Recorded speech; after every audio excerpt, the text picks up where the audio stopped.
Okay guys, naatay na kong problema karon. Wani uga akong mga nilabahan. Way init karong adlaw guys. So, murag siya kaulan, nag-ulan siya ganina.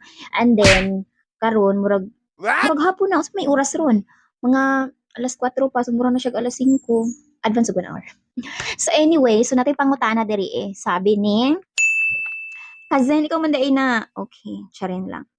Unsa kuno ni na barley. So, ayan. Kung giinom ganina, dito siya nag-comment sa kung giinom ganinang buntag. Naka-army green ta. So, mali kung giinom cousin. Ayan. So, feel free to read. Charis. So, ito si Barley Glow. Mali ang product sa amo ang company. No? So, ang sulod ani kay Mauni. Ana. Mali ang mga sulod. Cute. Barley Glow. And then, naa siya sa isa ka pack, naa siya 10. Na siya 10 ka packets. So, mao na lang ni ang nabilin sa ako kani o kani. Last na lang yun ni kay everyday man ko nagainom. So, ang instruction dari 1 to 3 sachet a day. So, kaduha pa nako ni karon. Okay, so mag-inom ta kay instead of mga piko, nakapi naman ko ganina. So, kanina lang akong merienda karon. Okay, mag-barley ta kay healthy man ni. So, basta adulting naka-conscious na kasi imong health. Okay, so ano siya, cute. So, habang nag-barley ka, mag-glow ka. Ay! Oh my God, meron siyang 3,000 mg of collagen. I like collagen kay patanda na tayo, besh. Oh no! Okay, so we all know na ang barley talaga, ang collagen, good na siya sa ating mga skin.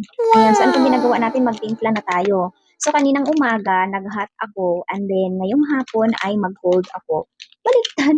Ay, basta, nagbago ang isip ko. Gusto kong mag-cold. Ayun, magtimpla na tayo. So, ito na lang natira, oh.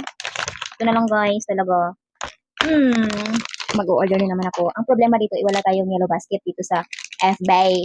So, ano na lang. Of course, dahil nga powder ito, gusto ko ilagay muna dito para i-mix ko.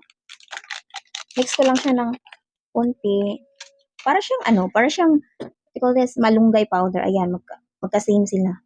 Pero para gusto ko ng extra, gusto ko haluan ng konti lang.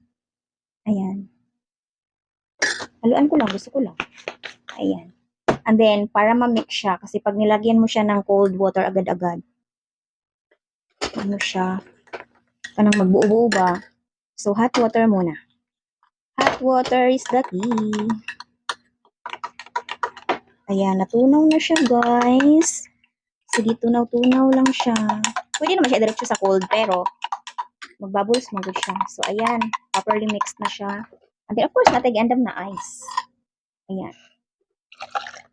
So nanadali ang atong barley. So, of course, lagyan natin yung 100 or 200 ml na cold water. Wag, ka ni sa ref. Para ma-enjoy din mo ang siya. Gabi ka green. Gabi ka green, guys. Ang lasa, inom na pa. Refreshing. Depende na sa imo ha if you want hot or cold. So, mapalit mo sa mga suking tindahan. Ay, dili di ay.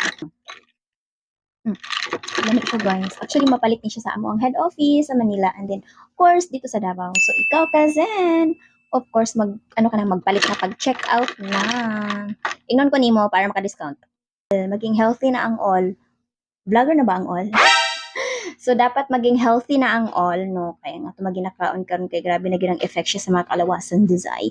So, anyway, so ikaw, cousin, mag-check out na ka. Dire lang sa ako. Ay, bitaw ay. Kung gusto ka mag-order, i-PM lang ko kay para adtuon na mo sa office. Ayan, so cheers! Bye!